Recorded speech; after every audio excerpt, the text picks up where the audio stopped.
मेरे प्यारे देशवासियों, कल का दिन हमारे देश के 140 करोड़ आबादी के लिए दुनिया में मस्तक ऊंचा करने का एक अवसर रहा। इसमें इसरो के वैज्ञानिकों के साथ साथ में मैं फिर याद दिलाना चाहता हूं कि 140 करोड़ आबादी के साथ में उनका बलिदान भी है, उनका कुर्बानी मैं कहूंगा, सॉरी बलिदान नहीं, कुर्बानी भी कहूंगा, जो पिछले 18 महीने से बगैर वेतन का काम करते हुए आ रहे हैं। वैज्ञानिकों के साथ में 2900 कर्मचारी और इंजीनियर, उनके योगदान से हम एक ऐसी उपलब्धि करने वाले विश्व के चौथे देश में शामिल हो गए, जिससे पहले अमेरिका, रूस और चीन था, भारत। लेकिन भारत की एक अलग उपलब्धि है कि चांद के दक्षिणी ध्रुव पर अभी तक ये तीनों देश नहीं गए। ये बड़ी उपलब्धि हमारे हाथों में रही है।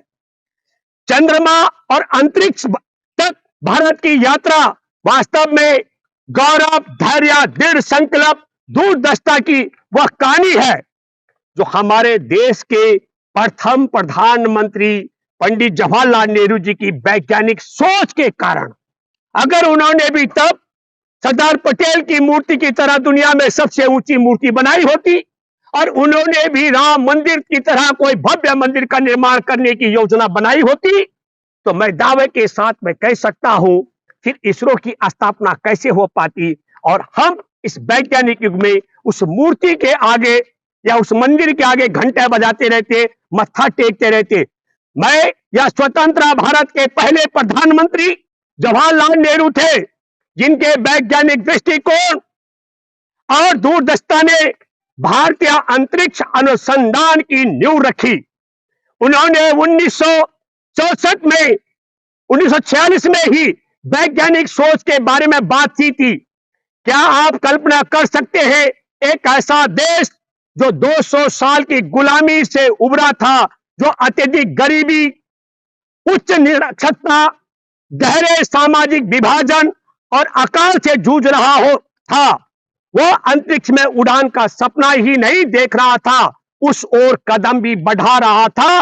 ये होता है हौसला। तो चंद्रयान 3 तक हम पहुंचे कैसे शुरू हुई भारत की अंतरिक्ष यात्रा, ये भी हमारे देशवासियों को जानना बहुत जरूरी है, क्योंकि अमेरिका, रूस और चीन का बराबर चौथा देश हमारा भारत पहुंचा है। भारत ने 1962 में अंतरिक्ष अनुसंधान में कदम रखा, जब प्रधानमंत्री जवाहरलाल नेहरू द्वारा परमाणु ऊर्जा विभाग के तहत होमी भाभा और विक्रम साराभाई के उल्लेखनीय योगदान के साथ इस अंतरिक्ष अनुसंधान के लिए भारतीय राष्ट्रीय समिति की स्थापना की गई थी। 1963 में महाऊपरी वायुमंडल अनुसंधान के लिए तिरुवनंतपुरम में Thumba Victoria rocket launching station की स्थापना की गई थी। 1969 में भारतीय राष्ट्रीय अंतरिक्ष अनुसंधान समिति का नाम बदलकर भारतीय अंतरिक्ष अनुसंधान संगठन इसरो कर दिया गया था।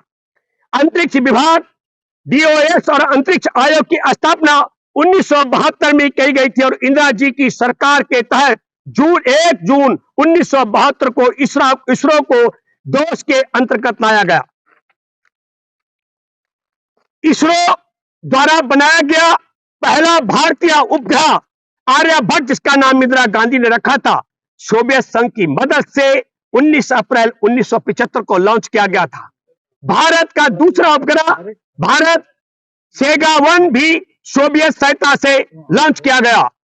रोहिणी को 1980 में लॉन्च किया गया, जो भारत निर्मित लॉन्च वाहन द्वारा सफलतापूर्वक स्थापित होने वाला पहला भारतीय उपग्रह बना। 1984 में पहला भारतीय अंतरिक्ष में गया था। आपको मालूम होगा 2 अप्रैल 1984 को भारतीय वायुसेना के पायलट राकेश शर्मा अंतरिक्ष की यात्रा करके पहले भारतीय बने और इतिहास रच दिया। इसरो और सोवियत इंटर कॉस्मॉस अंतरिक्ष कार्यक्रम के संयुक्त मिशन सोयुज T-11 अभियान का हिस्सा थे।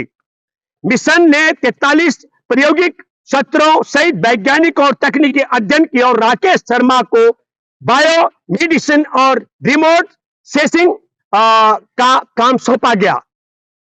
प्रधानमंत्री इंदिरा गांधी और राकेश शर्मा के बीच वो यादगार बातचीत एनिमल लोगों के जहन में ताजा है। जब इंदिरा जी ने राकेश शर्मा से पूछा कि अंतरिक्ष से भारत कैसा दिखता है, उनका जवाब था सारे जहां से अच्छा। हिस्ट्री इतिहास है तो जी। कक्षा का बच्चा डालेगा नेट में मिल जाएगा। जी। ये अच्छा है बुरा है? जी, मैं इसलिए कहना चाह रहा हूं कि आज हम बहुत बड़ी बात आपने कही है। ये मैं इतिहास इसलिए सुना रहा हूं कि ये अचानक में ये जो इतिहास सुनाने का कार्यक्रम है उसके तह पर जो सवाल है बहुत बढ़िया नवीन का है। मेरी ये सब इतिहास सुनाने के पर आवश्यकता इसलिए महसूस करता हूं कि भारत जिस तरीके से मूर्ति काल की तरफ, भारत को जिस तरीके से मूर्ति काल की तरफ ले जाया जा रहा 5000 साल पीछे, उससे किसी भी कीमत पर देश इस वैज्ञानिक युग में तरक्की नहीं कर सकता है। तब मैं सिलसिलेवार ये सुना रहा था कि किस तरीके से मंगलयान की सफलता हुई। मंगलयान पहला 2008 में मनमोहन सिंह जी के कार्यकाल में सफलता अर्जित किया, और आपको मालूम होगा कि चंद्रयान भी, और फिर हमारा अभी जो चंद्रयान 3, चंद्रयान 2 तो आपको मालूम होगा कि पनौती वहां थे तो चंद्रयान 2 असफल रहा। अब की बार सफलता भी इसलिए भी रही कि पनौती वहां नहीं थे, इसलिए सफलता अर्जित की। यह इतिहास मैं इसलिए सुना रहा था। इस इतिहास को सुनना इसलिए भी जरूरी है कि भारत की उन्नति और तरक्की के लिए जो लोग जिस दुनिया के सबसे ऊंची मूर्ति को और मंदिर और मस्जिदों को मानते हैं, इस वैज्ञानिक युग में उनका कोई औचित्य नहीं है। इसलिए मैं सिलसिलेवार सुना रहा था कि हमारे देश की निर्धनता और गरीबी के बावजूद देश के प्रथम प्रधानमंत्री पंडित जवाहरलाल नेहरू जिस रास्ते पर आज संघ की सरकार देश को लेकर जा रही है, मंदिर के मार्ग पर, मूर्ति के मार्ग पर, अगर उस ओर लेके गई होती तो आज रूस, अमेरिका और चीन की बराबरी भारत नहीं कर रहा होता। जाना गलत है, मंदिर जाना गलत है। मंदिर जाना गलत नहीं कहा मैंने, पर देश की व्यवस्था, सरकारों को मंदिरों की तरफ निर्माण करने की तरफ, देश की सरकारों को मूर्तियों को स्थापित करने की तरफ, विश्व में ऊंची मूर्ति स्थापित करने की ओर नहीं जाना चाहिए। तमाम लोग नरेंद्र मोदी को केतु बोल रहे हैं, कह रहे हैं कि जब यहाँ से लॉन्च किया गया था तब भी नरेंद्र मोदी देश में नहीं थे, और जब वहां पर लैंड किया तब भी मोदी देश में नहीं है, मोदी केतु हैं। केतु तो हो न हो, लेकिन पनौती लोग जरूर मानते हैं। और सब लोगों ने, मुझे बहुत लोगों ने कहा कि सर अच्छा हुआ पनौती वहां पर नहीं था, लॉन्च होते समय भी, और जब विक्रम लैंड कर रहा था तब भी पनौती वहां नहीं था। बल्कि एक आनंद भक्त ने कहा कि टेलीविजन में दिख रहा था। मैंने कहा फोटो दिखने से नहीं होता है, पर भौतिक तौर पर पनौती वहां नहीं था, इसलिए हमारा जो अभी मंगलयान 3 सफल रहा। पाखंड को मानते हैं आप? मैं तो पाखंड ही है। बिल्कुल बिल्कुल 100%। देखिए जो आप कह रहे हैं, मैं एक बात और कहना चाहता हूं, जो आपका सवाल है, 2900 कर्मचारियों को अभी भी वेतन नहीं मिला। मैं मानता हूं वैज्ञानिकों को हम सैल्यूट करते हैं मंगलयान, अपने चंद्रयान 3 की सफलता के लिए, लेकिन उन इंजीनियरों का, उन कर्मचारियों का जिन्होंने दिसंबर 2022 में हड़ताल करनी पड़ी, उन्हें 13 महीने का वेतन नहीं मिला था। और आज जब मैं आपसे बात कर रहा हूं मेरे प्यारे देशवासियों, तो आज 18 महीने से कल्पना करें उन इंजीनियरों को वेतन नहीं मिल पा रहा है, बगैर वेतन के जिन्होंने इस चंद्रयान के निर्माण में योगदान दिया। मैं एचसीएल के इंजीनियरों का जिक्र कर रहा हूं, उनका बहुत बड़ा कुर्बानी मैं ये मानता हूं कि 18 सूरज पर पहुंचने जा रहा, सूरज पर पहुंचेगा बहुत। देखिए अभी देखिए, भारत सूरज पर भी पहुंचेगा नवीन जी, तो पटेल जी की ऊंची मूर्ति बनाकर नहीं पहुंच सकता है, वहां राम का मंदिर बनाकर नहीं पहुंच सकता है, वह इसरो के वैज्ञानिकों को और विज्ञान के माध्यम से ही पहुंच सकता है। यह बात हमारे देशवासियों को सोचनी और महसूस करनी चाहिए। मूर्ति की तरफ इसे लेके जा रहे हैं, बोल रहे हैं पहले हमारा देश विश्व गुरु था। अगर हम मूर्ति और आर्यभट्ट की तरफ, भारत का नाम पहले आर्यभट्ट था, उसी तरह अगर मूर्ति की तरफ बनाते हैं तो याददाश्त रहते, हम फिर से विश्व गुरु बन के दिखाएंगे। नहीं, विश्व गुरु किस तरह मूर्तियों से? भाई विश्व गुरु क्या, सरदार पटेल की मूर्ति के ऊपर मैं आपको बताता हूँ, जंगली पक्षी बीट करने के लिए उनकी एक जगह बन गई, उसको साफ करने की प्रक्रिया क्या है मुझे मालूम नहीं है। पर मैं दोबारा कहना चाहता हूं कि उस मूर्ति के बन जाने का इसरो के वैज्ञानिकों का या विज्ञान में या मंगलयान को सफलता दिलाने में क्या योगदान है? जरा एक मिनट, क्या योगदान है? नहीं, टूरिज्म अलग बात है, टूरिज्म को आप विज्ञान से मत जोड़िए। आप अलग बात कर रहे हैं, टूरिज्म के लिए मूर्ति खरीद कर दिया आपने बड़ी, हुई अलग मसला है।